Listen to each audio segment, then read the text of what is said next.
Hello friends, welcome to invention classes. आप सभी का पुनः हार्दिक अभिनंदन। मैं दीपक शर्मा आप सभी को सांख्यिकी का अध्ययन करा रहा हूं। हमने पूर्व वाली क्लास के अंतर्गत चतुर्थ चैप्टर का सांख्यिकी में चतुर्थ चैप्टर का हमने अध्ययन किया था। तो चतुर्थ चैप्टर का नाम था वह हमारा था समंकों का संग्रहण। चतुर्थ चैप्टर का अध्ययन कर रहे हैं विद्यार्थी।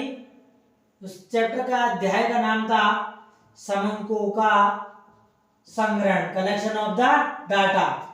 समंकों का संग्रहण करना, यानी समंकों का संग्रहण किया जाता है, किस प्रकार से किया जाता है उसके बारे में हमने अध्ययन किया था विस्तार पूर्वक।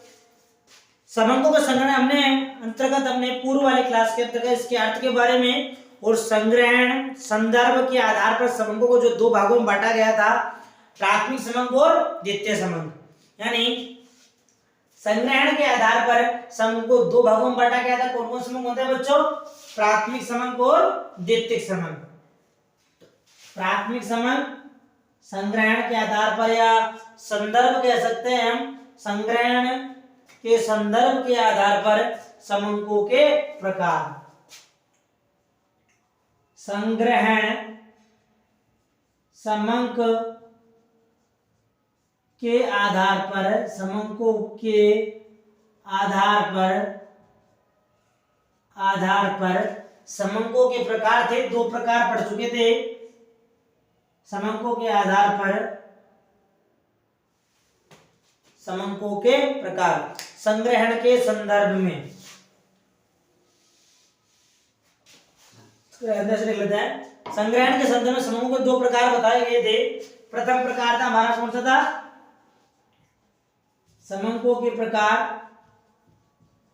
समंकों के प्रकार दो प्रकार बताए गए थे। इसमें प्रथम प्रकार का नाम क्या था बच्चों? प्राथमिक समंक। प्रथम प्रकार था हमारा प्राथमिक समंक, और जो दूसरा प्रकार बताया गया था वह कौन सा था? द्वितीयक समंक। प्राथमिक समंक और द्वितीयक समंक दो प्रकार बताए गए थे। इन दोनों प्रकारों के बारे में परिभाषाओं के द्वारा हम अध्ययन कर चुके थे। आज का जो हमारा बिंदु रहेगा वह रहेगा जो संग्रहण के आधार पर समंकों के संदर्भ के संग्रहण के आधार पर समंकों के दो प्रकार बताए गए थे, प्राथमिक समंक और द्वितीय समंक। तो इन दोनों में कितना अंतर है? प्राथमिक समंक की परिभाषा के रूप में या मौलिकता के रूप में, संग्रहण के रूप में, उद्देश्यों के रूप में, आवश्यकताओं के रूप में, इनके रूप में प्राथमिक और द्वितीय समंक में कितना अंतर था? आज का बिंदु रहेगा हमारा प्राथमिक और द्वितीय समंक में अंतर का अध्ययन करेंगे। इन दोनों तथ्यों के बीच में किस प्रकार से अंतर पाया जाता है। तो सारणी बना लेते हैं। सारणी के द्वारा अंतर समझेंगे तो हमें स्पष्टीकरण भी अच्छा हो जाएगा। पॉइंट वाइज, बिंदु वाइज सभी समंकों को पूर्ण रूप से समझ सकेंगे। हेडिंग डाल लीजिए। यहाँ पर 3 कॉलम बनाए थे। सबसे पहले क्रमांक संख्या। प्रथम कॉलम रहेगा क्या बच्चों लोग? क्रमांक संख्या। सही विद्यार्थी बना लेना। प्रथम कॉलम रहेगा हमारा अंतर का आधार। चलो सब बीच में करते हैं। यहां लिख लो प्राथमिक समंक। दूसरा कॉलम क्या बच्चे बनेगा? प्राथमिक समंक। यहां प्राथमिक समंक के बारे में लिख लेंगे। यहां लिख लीजिए अंतर का आधार। अंतर का आधार किस रूप में? दोनों समंकों के मध्य में अंतर बताया गया है। और इस तरफ लिख लीजिए द्वितीयक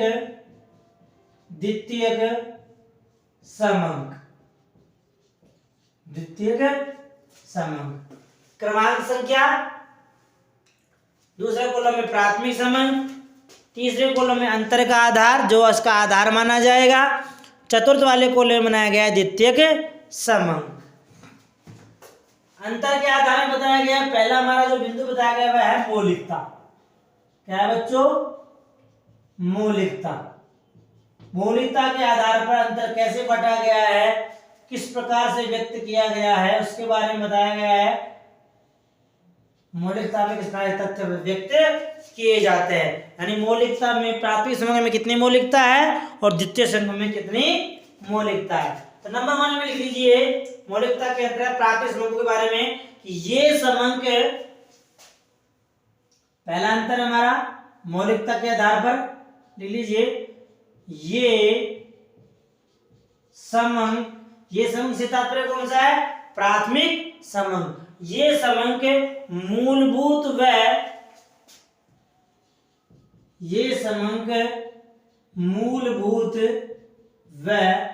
मौलिक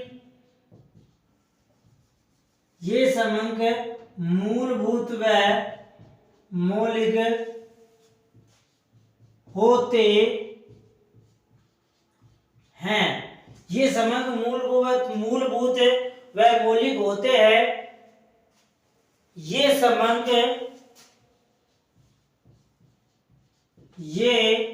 समंग सांख्यिकी की जो विधियां होती है, जो मेथड होता है, उसके लिए इनका निर्माण किया जाता है। तो ये समंग सांख्यिकीय विधियों के लिए, ये समंग सांख्यिकीय विधियों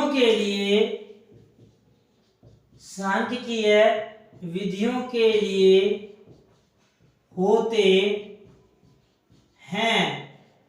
ये मौलिकता के अंदर बता दिया कि साहब जो प्राथमिक जो समंग होते हैं ये समंग मूलभूत व मौलिक होते हैं, यानी आधार लिए हुए होते हैं, किसी तथ्य के आधार पर निष्कर्ष निकाले हुए होते हैं। ये समंग सांख्यिकीय विधियों के लिए उपयुक्त माने जाते हैं।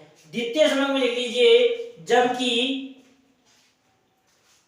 मौलिकता में द्वितीय समंग में, मौलिकता के अंतर्गत द्वितीय समंग में क्या बताया पहले, जबकि ये समंग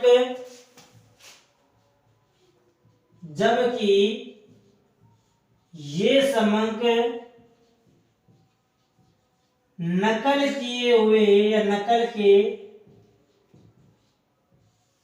जबकि ये समंग नकल किए हुए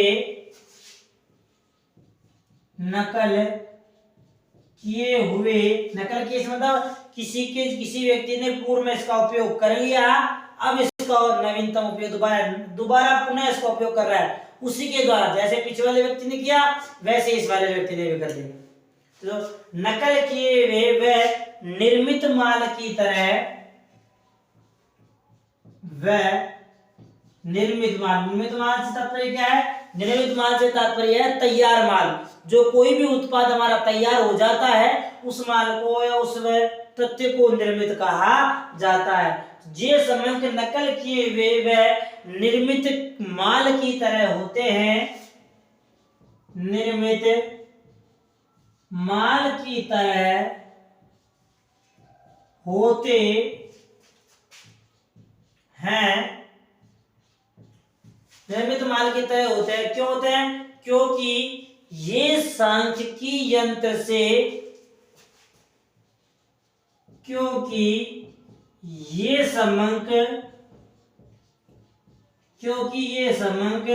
सांख्यिकी यंत्र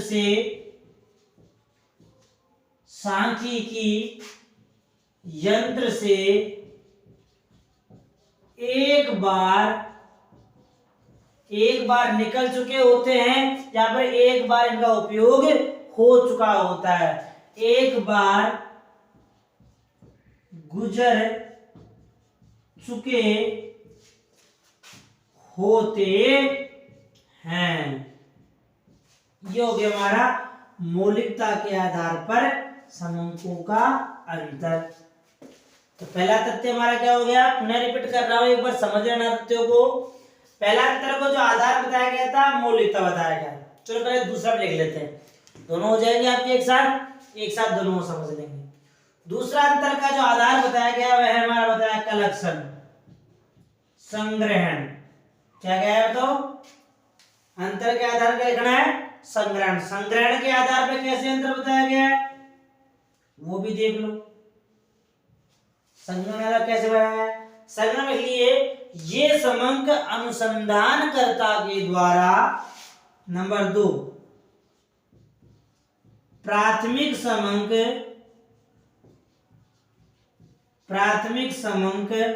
अनुसंधान कर्ता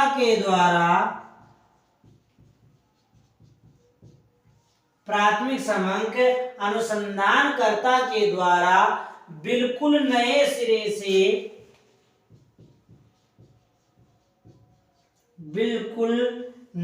से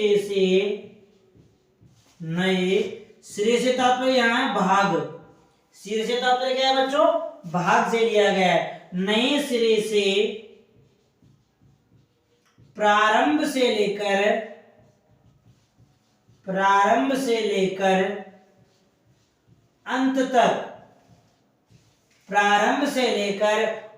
तक संग्रहित किए जाते हैं। अंत तक संग्रहित होते हैं। ये हो गया। ये जो प्राथमिक समूह होते हैं अनुसंधानकर्ता के द्वारा बिल्कुल नए सिरे से प्रारंभ से लेकर अंत तक संग्रहित होते हैं, संग्रहित किए जाते हैं या संग्रहित होते हैं। सेकंड वाले लिए द्वितीय समंक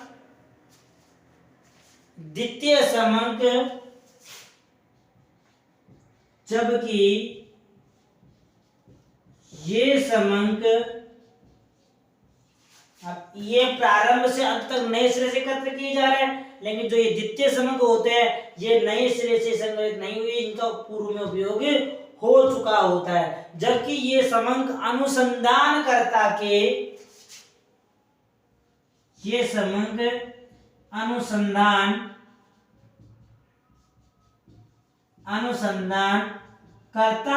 अतिरिक्त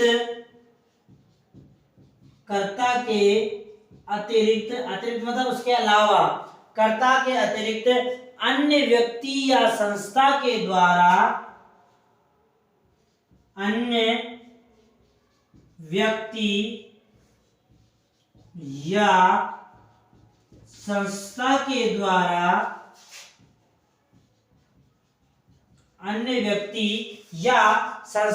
द्वारा पूर्व में संग्रहित किए गए होते हैं।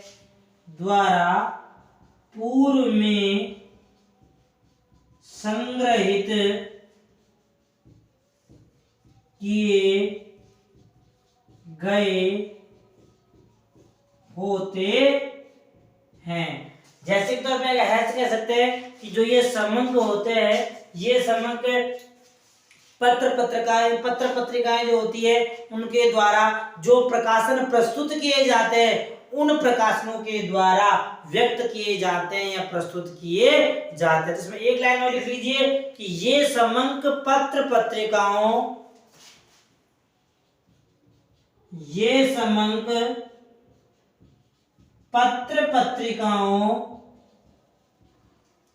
एवं प्रकाशनों के द्वारा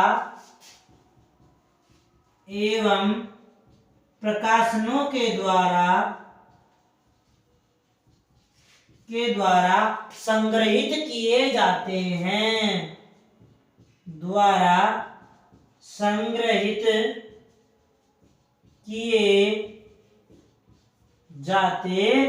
हैं। ये हमारा हो गया दूसरा अंतर।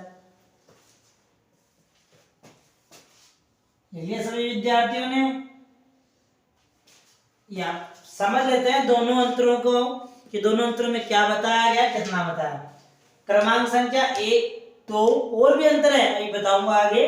प्रथम हमारा प्राथमिक समंक, बीच में बनाया अंतर का आधार, थर्ड नंबर पे तृतीय समंक। समझ में आ गई। प्राथमिक समंक में मौलिकता के अंदर बताया गया कि जो ये प्राथमिक समंक जो समंक होते हैं ये मूलभूत में मौलिक होते हैं, किसी बिंदु पे आधारित होते हैं, अनावश्यक रूप से इनका उपयोग नहीं किया जाता है। ये समंक सांख्यिकीय विधियों के लिए बने हुए होते हैं। प्राथमिक समंक जो होते हैं, जो सांख्यिकीय अध्ययन किया जाता है, अनुसंधान किया जाता है, सबसे पहले किया जाता है, किसी तथ्य के बारे में जाना जाता है, इसलिए जो ये समंक एकत्र किए जा रहे हैं या अनुसंधान के लिए एकत्र किए जाते हैं, इसलिए इन समंकों को किसके लिए कहा जाता है? सांख्यिकीय विधियों के लिए कहा जाता है। दूसरा बताया गया द्वितीय समंक। द्वितीय समंग क्या कहा कि जबकि ये समंग तात्पर्य है द्वितीय समंग नकल किए हुए व निर्मित माल की तरह होते हैं। जिस प्रकार से कोई माल तैयार होता है, जैसे मानो ये डस्टर है, डस्टर क्या है पूर्ण रूप से तैयार है। यदि इस डस्टर का पूर्व में कोई उपयोग कर चुका हो साफ करने के लिए और पुनः मैं इसे अपने दोबारा अपने इस डस्टर का उपयोग साफ करने के लिए कर रहा हूँ, तो मेरे लिए क्या बन जाएगा ये डस्टर, एक द्वितीय समंग कहला जाएगा। तैयार माल था मेरा, तो कोई तैयार माल आप उसका प्रयोग कर रहे हो तो वह भी द्वितीय समंग माना जाएगा। निर्मित माल की तरह होते हैं क्योंकि ये समंग सांख्यिकीय यंत्र से एक बार गुजर चुके होते हैं। सांख्यिकीय यंत्र से तात्पर्य क्या है, यहाँ पर प्राथमिक समंग से है कि इन समंकों का द्वितीयक समंकों का पूर्व में किसी भी सांख्यिकीय व्यक्ति के द्वारा या संस्था के द्वारा पूर्व में इनका उपयोग हो चुका होता है, इसलिए इनको ये द्वितीय समंग में सम्मिलित किया जाता है। दूसरा अंतर है हमारा संग्रहण के आधार पर, जो इनका एकत्रीकरण किया जाता है, एक कलेक्शन किया जाता है। कलेक्शन में क्या अंतर बताया गया दोनों समंकों में। दूसरा बताया गया कि प्राथमिक समंग अनुसंधानकर्ता के द्वारा, अनुसंधानकर्ता कौन होता है पूर्व बता चुका हूं आप लोगों को, जो किसी तथ्य बिंदु के बारे में जानकारी प्राप्त कर रहा हो या जांच कर रहा हो, ठीक है, या समंग एकत्र कर रहा हो, अनुसंधानकर्ता के द्वारा बिल्कुल नए सिरे से तात्पर्य है पूर्व में उन समंकों का किसी भी व्यक्ति ने उपयोग नहीं किया हो, इसलिए नए सिरे से प्रारंभ से लेकर अंत तक संग्रहित किए जाते हैं। प्रारंभिक बिंदु से लेकर अंतिम बिंदु तक उन समंकों को एकत्र किया जाता है, इसलिए उन्हें प्राथमिक समंग कहा जाता है। इस प्रकार से समंकों का एकत्रीकरण होता है। द्वितीय समंग कैसे एकत्र किए जाते हैं, जबकि ये समंग अनुसंधानकर्ता के अतिरिक्त, यानी जो समंग को एकत्र कर रहा है उस व्यक्ति के अलावा या अतिरिक्त अन्य व्यक्ति या संस्था के द्वारा पूर्व में संग्रहित किए गए होते हैं, यानी किसी अन्य व्यक्ति के द्वारा या किसी संस्था के द्वारा इन समंकों का पूर्व में उपयोग हो चुका होता है। जैसे बता दिया, जैसे ये समंग पत्र पत्रिकाओं के द्वारा, आपके घर में समाचार पत्र आते हैं, पत्रिकाएं आते हैं, न्यूज़पेपर आते हैं या कॉमिक्स वाली छोटी बुकें आती है, तो इन पत्र पत्रिकाओं के माध्यम से व्यक्ति सूचनाएं प्राप्त करता है और फिर आपको बताता है, प्रस्तुत करता है। तो इनके माध्यम से सूचना वह पहले प्राप्त कर रहा है, तो मतलब ये जो समंग आप समाचार पत्र पत्रिकाओं प्रकाशनों के माध्यम से प्राप्त कर रहे हो, यह पूर्व में किसी अन्य व्यक्ति के द्वारा प्रिंटिंग कर दिए जाते हैं, पढ़ लिए जाते हैं, तो पुनः आपके द्वारा समंग का उपयोग किया जा रहा है, इसलिए इसको द्वितीय समंग कहा जाता है। ये द्वितीय समंगों का कलेक्शन होगा। इस प्रकार के समंगों का कलेक्शन किया जाता है। दो अंतर हो गए, आगे बढ़ते हैं तीसरा अंतर। स्क्रीनशॉट लेना है इसका, कुछ पूछना हो तो आप कमेंट के माध्यम से पूछ सकते हो। दो अंतर हो चुके हमारे। नंबर 3 डाल लीजिए, ले लिया स्क्रीनशॉट सभी विद्यार्थियों ने, ठीक है। 3rd नंबर डाल लीजिए, क्रमांक संख्या 3rd, वही कॉलम आपकी कॉपी में वैसे कॉलम चल ही रहे हैं, स्टेप बाय स्टेप मैं भी मेरी कॉपी में कॉलम बना लेता हूं, ठीक है। अंतर का आधार वही हमारा 2nd नंबर डाल दीजिए, 2nd हो गया ना, 3rd नंबर डाल दीजिए। सॉरी 3rd नंबर बताया गया है, अंतर के आधार में लिख लो समय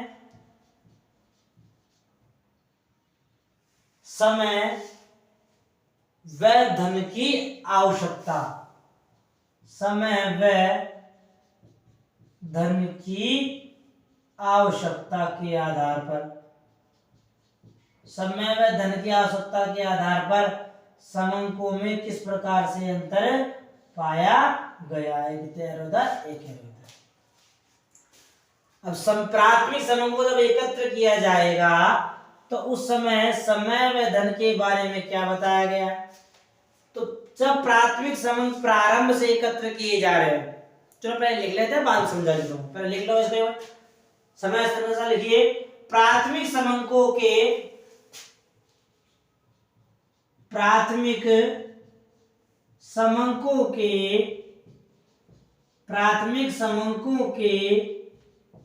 संग्रहण में प्राथमिक समंकों के संग्रहण में अधिक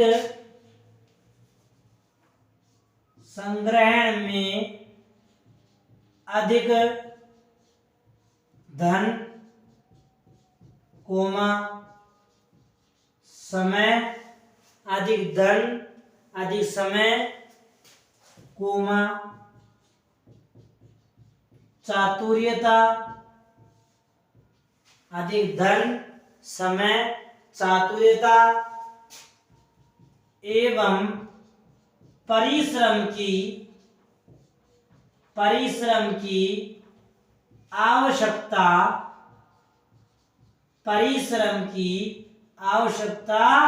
होती है। ये हो गया साहब कि हमने लिखा कि प्राथमिक समंकों के संग्रहण में अधिक धन समय चातुर्यता एवं परिश्रम की आवश्यकता होती है। क्यों होती है वो भी बताऊंगा। तब तक द्वितीय समंक में लिख लीजिए, जबकि ये समंक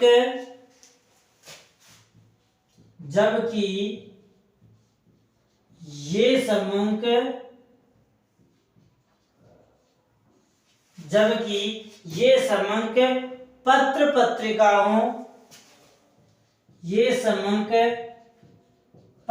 पत्रिकाओं सरकारी व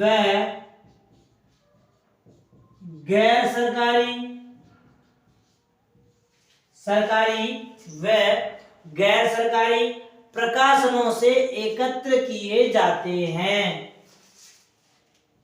प्रकाशनों से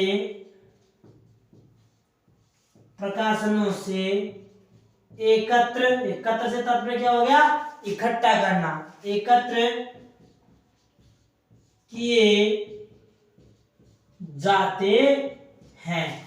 जब ये जो सेकेंडरी जो समंक है, ये समंक पत्र पत्रिकाओं सरकारी व गैर सरकारी प्रकाशनों के द्वारा एकत्र किए जाते हैं, जिसमें हमें कम समय, धन व परिश्रम की आवश्यकता पड़ती है। जिसमें हमें कम समय, धन व परिश्रम की आवश्यकता पड़ती है। ये हो गया हमारा तीसरा कारण। आगे लिख लिया मैंने, अभी समझाऊंगा, तब तक चौथा कारण लिख लेते हैं। सेकंड वाले को सभी विद्यार्थी लिख ही लिया था, वैसे स्क्रीनशॉट पे लगा दिया था, मैंने कह दिया था स्क्रीनशॉट सभी विद्यार्थी ले लेना। अगला पढ़ते हैं चतुर्थ कारण, क्या बताया गया है? चौथा कारण लिख लीजिए। पहले तीसरा समझ लें एक बार, फिर चौथा लिख लें। चलो ऐसे कर लेते हैं, सभी विद्यार्थी।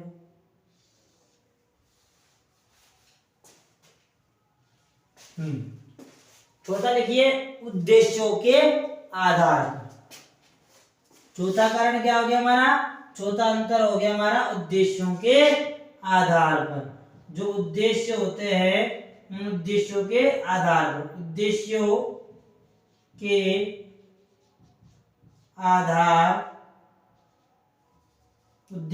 आधार पर। ये लो, अब उद्देश्यों के आधार पर किस प्रकार से अंतर बताया गया लिख लीजिए। प्राथमिक समंकों का संग्रहण प्राथमिक समंकों का संग्रहण अनुसंधानकर्ता द्वारा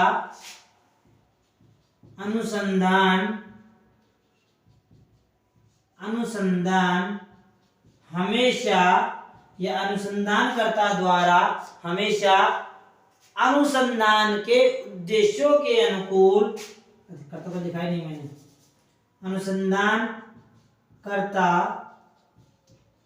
हमेशा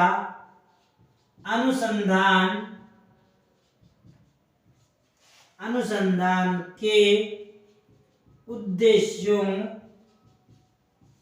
अनुसंधान के उद्देश्यों के अनुकूल होता है, जिससे उद्देश्यों के अनुकूल होता है, उद्देश्यों के अनुकूल होता है, जिससे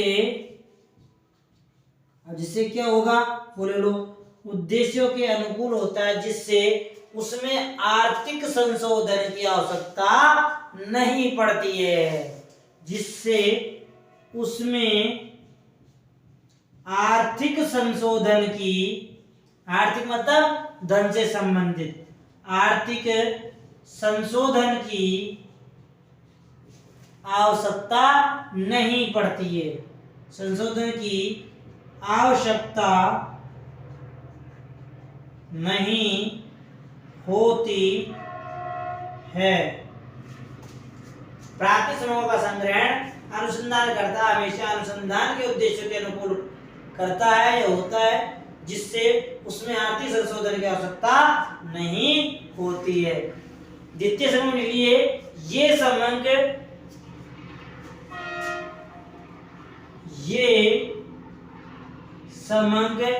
दूसरों के उद्देश्यों के दूसरों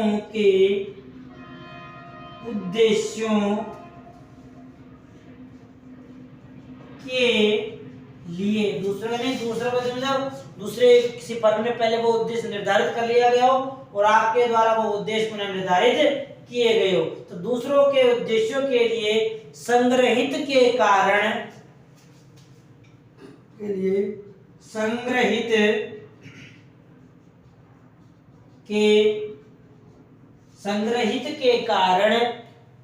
वर्तमान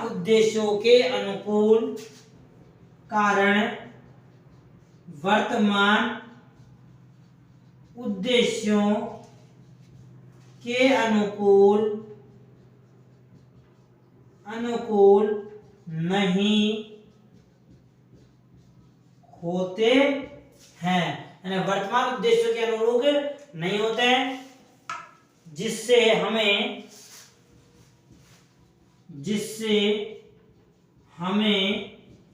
जांच की आवश्यकता होती है। यानी वो दूसरों के उद्देश्यों के अनुकूल होंगे तो हमें जांच उसकी करनी पड़ेगी। समझ लेते हैं एक बार, वैसे समझ में आ गया हो, कोई किसी विद्यार्थी कोई रह गया हो। कई बार होता क्या है, अध्यापक इधर कक्षा में पढ़ाया तो जाता है, लेकिन अध्यापक किसी एक होशियार विद्यार्थी को केंद्रित मानकर वह आगे पढ़ाता रहता है और वह उन बिंदुओं को नहीं समझा। वो क्या समझता है, शायद विद्यार्थी जानते होंगे, लेकिन हमारे क्लास के माध्यम से प्रत्येक बिंदु को चाहे इजी हो चाहे डिफिकल्ट हो विस्तार पूर्वक समझाया जाएगा। तीसरा जो अंतर बताया गया उसका अंतर का आधार है समय व धन की आवश्यकता। जिसे बताया गया जो प्राथमिक समंक होते हैं, प्राथमिक समंकों के संग्रहण में अधिक क्या लगता है, धन, समय, चातुर्यता एवं परिश्रम की आवश्यकता होती है। क्यों होती है, क्योंकि जो ये समंक प्राथमिक समंकों में समंक जो एकत्र किए जाएंगे वे प्रारंभ से लेकर अंत तक बिल्कुल नए सिरे से एकत्र किए जाते हैं, और जो समंक नए सिरे से एकत्र किए जाएंगे उनके लिए अधिक बुद्धिमत्ता वाले व्यक्ति की अधिक पैसा खर्च करना पड़ेगा, अधिक मेहनत करनी पड़ेगी और हमें अधिक समय चाहिए डाटा का कलेक्शन करने के लिए। इसलिए प्राथमिक समंकों में हमें अधिक धन, अधिक समय की आवश्यकता होती है। द्वितीय समंक में क्या होता है वो समझ लो। द्वितीय समंक पत्र पत्रिकाओं, सरकारी व गैर सरकारी प्रकाशनों से एकत्र किए जाते हैं। इसका तात्पर्य इस लाइन का मतलब क्या हो गया कि ये समंक पहले से प्रयुक्त में आ चुके होते हैं और उन्हीं समंकों को व्यक्ति अपना अपना नाम लिखकर फला फला संस्था का नाम डालकर व्यक्ति के लिए प्रस्तुत कर दिए जाते हैं। इससे क्या होगा, इससे हमें कम समय, धन व परिश्रम की आवश्यकता पड़ती है। अब क्योंकि कम समय क्यों लगा, क्योंकि ये समंक पूर्व में उपयोग में आ चुके होते हैं, इसलिए हमें कम समय की आवश्यकता पड़ी, परिश्रम अधिक लगाना नहीं पड़ा, बुद्धिमत्ता का अधिक प्रयोग नहीं करना पड़ा, ज्यादा मेहनत नहीं हुई, हमारे एक्सपेंसेस अधिक नहीं हुए, क्योंकि इन समंकों का पूर्व में उपयोग हो चुका था। इसलिए बताया गया कि द्वितीय समय में हमें कम समय धन परिश्रम की आवश्यकता होती है।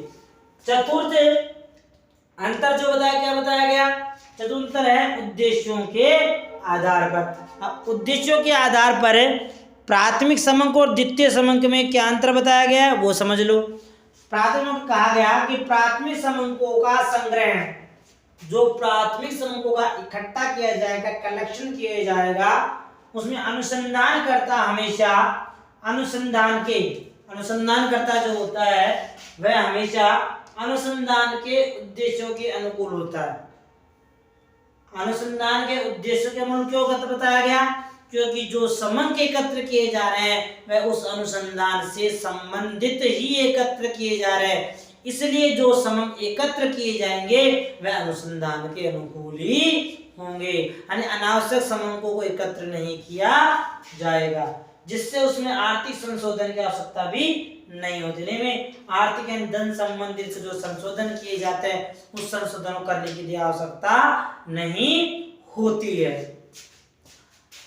द्वितीय समंक क्या कहा गया, ये जो समंक होते हैं ये दूसरों के उद्देश्यों के लिए संग्रहित के कारण, दूसरों के उद्देश्य में क्या हुआ कि जो समंक को, ये समंक जो एकत्र किए जाते हैं ये कोई पूर्व में किसी निश्चित संस्था के उद्देश्यों के आधार पर एकत्र किए गए थे और उन्हीं उद्देश्यों को उठाकर अपनी बुक में छाप देते, प्रिंटिंग कर देते संस्था के पूर्व में, तो दूसरे के उद्देश्यों को अपने उद्देश्य में सम्मिलित करते हैं, तो उससे क्या होता है, इससे ये वर्तमान उद्देश्यों के अनुकूल नहीं होते हैं। यानी जो उद्देश्य पूर्व में बनाए गए थे वो पूर्व वाले कार्यों के आधार पर थे और अब जो बनाए गए हैं वो नवीन कार्य हैं, तो नवीन कार्यों के अनुकूल ये उद्देश्य निर्धारित नहीं होंगे, जिससे हमें जांच की आवश्यकता होती है। अब पुराने उद्देश्यों के अनुरूप बनाए गए, इसलिए द्वितीय समंकों की हमें जांच की आवश्यकता होती है। बिना जांच के हम इन समंकों को सही साबित नहीं कर सकते हैं। ये हो गए हमारे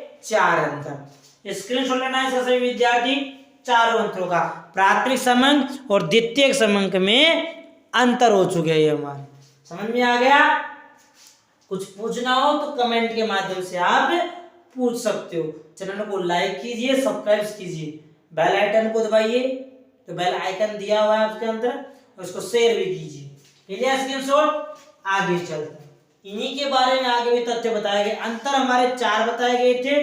पहला अंतर था मौलिकता के आधार पर, दूसरा अंतर था हमारा कलेक्शन के आधार पर, संग्रहण के आधार पर, तीसरा अंतर है समय व धन की आवश्यकता के आधार पर, और चौथा अंतर है उद्देश्यों के आधार पर। ये 4 अंतर बताए गए हैं। ले लिया स्क्रीनशॉट सभी विद्यार्थियों ने, थोड़ा सा आ गया सभी का, ठीक है। चलिए आगे चलते हैं। इनके समंकों के बारे में ही बताया गया है, प्राथमिक समंक और द्वितीय समंकों के बारे में क्या कहा गया है वो लिख लेते हैं। क्या बताया गया इन दोनों के बारे में, विद्वानों ने अपने अपने मत भी प्रस्तुत किए हैं वैसे दोनों समंकों के लिए। जैसे आपने नाम सुना होगा, एक होरेस सैक्राइस प्रमुख विद्वान रहे हैं जिनका सांख्यिकी में बहुत बड़ा योगदान भी रहा है। एक छोटा सा नोट लिख लीजिए, नोट किसका है, इन्हीं से संबंधित है, डाल लीजिए नोट, NOT।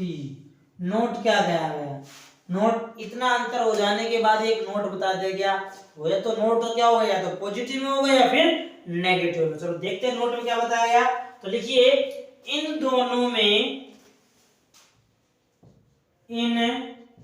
दोनों समंकों, दोनों समंक कौन कौन से हैं बच्चे, कौन कौन से हैं, दोनों समंक हो गए प्राथमिक और द्वितीय। लिखो ब्रैकेट बना के, प्राथमिक समंक, प्राथमिक समंक और द्वितीय समंक, और द्वितीय समंक, ये हो गए हमारे दोनों समूहों के अंतर बताया गया है। दोनों समूह क्या बताया गया है, किस प्रकार से बताया गया है, उसके बारे में बता दिया गया है इसके अंतर्गत।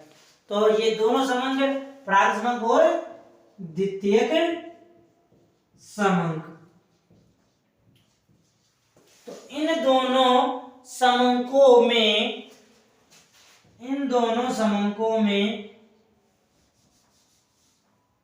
अंतर, इन दोनों समंकों में अंतर केवल, इन दोनों समंकों में अंतर केवल अवस्था का है, अंतर केवल अवस्था, अवस्था से तात्पर्य स्थिति से लगाया गया। इन दोनों समंकों में अंतर केवल अवस्था का ही पाया जाता है, प्रकृति का नहीं, प्रकृति का नहीं। प्रकृति का क्यों नहीं बताया गया? क्योंकि दोनों ही तथ्यों के द्वारा समंकों को एकत्र करने का या व्यवहार में अनुसंधानकर्ता के अंतर्गत प्रयोग करने के बारे में बताया गया था, इसमें प्रकृति का बिल्कुल भी अंतर नहीं पाया जाता है। अंतर होता है तो केवल केवल केवल केवल नाम मात्र अवस्था का अंतर होता है। समझ में आ गई बात? ठीक है, आगे लिखिए। प्रमुख विद्वान होरेस सैक्राइस्ट के अनुसार, होरेस सैक्राइस्ट ने अपना मत प्रस्तुत किया, तो लिखिए प्रोफेसर होरेस सैक्राइस्ट के अनुसार, होरेस सैक्राइस्ट के अनुसार, होरेस सैक्राइस्ट ने प्राथमिक समंक और द्वितीय समंक के बारे में क्या कहा? उन्होंने कहा कि व्यापक तौर पर, व्यापक मतलब अधिकतम, फैले हुए कह सकते हैं, व्यापक तौर पर प्राथमिक और द्वितीय समंकों में, तौर पर प्राथमिक और द्वितीयक समंकों में, और द्वितीयक समंकों और द्वितीयक समंकों में अंतर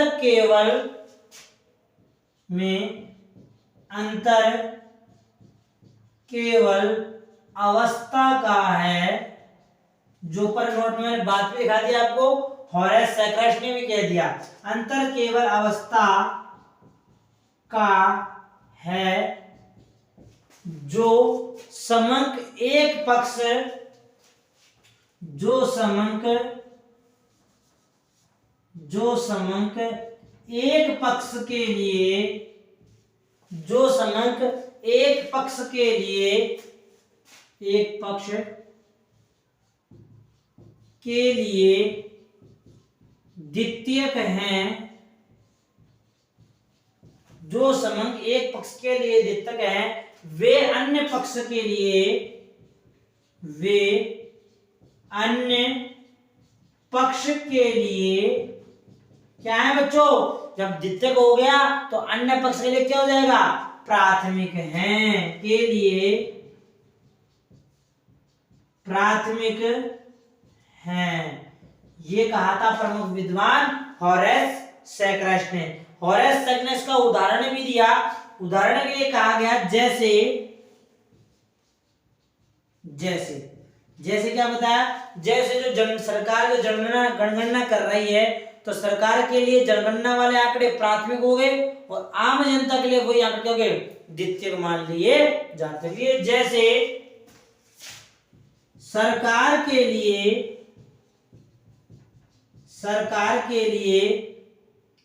जनगणना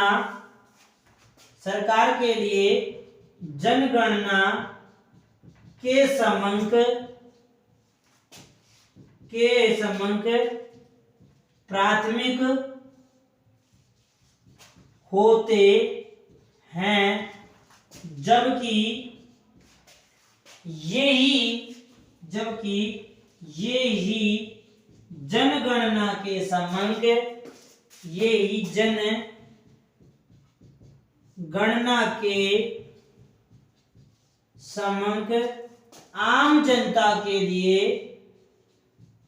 आम जनता के लिए क्या होता है बच्चों, आम जनता ने हमारे जैसों के लिए यही समंक क्या बन जाएंगे, द्वितीय कहे जाएंगे। आम जनता के लिए द्वितीयक समंक होते हैं, द्वितीयक समंक होते हैं। ये हो गया सवाल, समझ लेते हो क्या कहा। नोट बताया गया इन दोनों समंकों प्राथमिक और द्वितीय समंकों में अंतर किसा, केवल अवस्था का अंतर पाया जाता है, प्रकृति का बिल्कुल भी नहीं भाई, मैंने बता भी चुका हूं। होरेस सेकेंड के साथ पढ़ो। व्यापक तौर पर प्राथमिक और द्वितीय समंकों में, व्यापक मतलब फैले हुए, प्राथमिक और द्वितीय समंकों में अंतर केवल अवस्था का है, जो पूर्व बता दिया। जो समंक, अब यहां मैंने बात आ गई कि जो समंक किसी एक पक्ष के लिए द्वितीयक हैं, जो समंक किसी एक पक्ष के लिए द्वितीयक हैं, वे ही समंक अन्य पक्ष के लिए क्या माने जाएंगे बच्चों, प्राथमिक माने जाएंगे।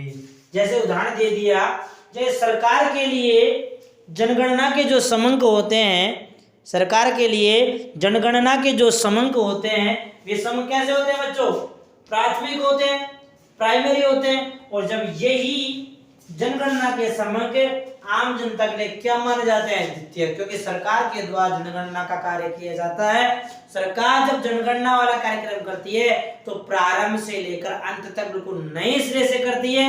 तो सरकार के लिए आंकड़े प्राथमिक, उन्हीं आंकड़ों को सरकार के द्वारा प्रस्तुत कर लेने के बाद हमारे द्वारा प्रयोग में किए जाते हैं, तो हमारे लिए कौन से आंकड़े हो गए, द्वितीयक आंकड़े माने जाते हैं। ये हो गया हमारा प्राथमिक और द्वितीय समंकों के अंतर्गत अंतर और होरेस के अनुसार परिभाषा।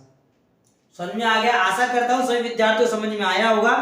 चैनल को लाइक कीजिए, सब्सक्राइब कीजिए, बेल आइकन को दबाइए ऑल के ऊपर, शेयर कीजिए। अच्छा लगा तो कमेंट के माध्यम से जरूर बताइए, ठीक है। स्क्रीनशॉट लेना इसका सभी विद्यार्थी, शेष आगे वाली नेक्स्ट क्लास में पढ़ेंगे, ठीक है।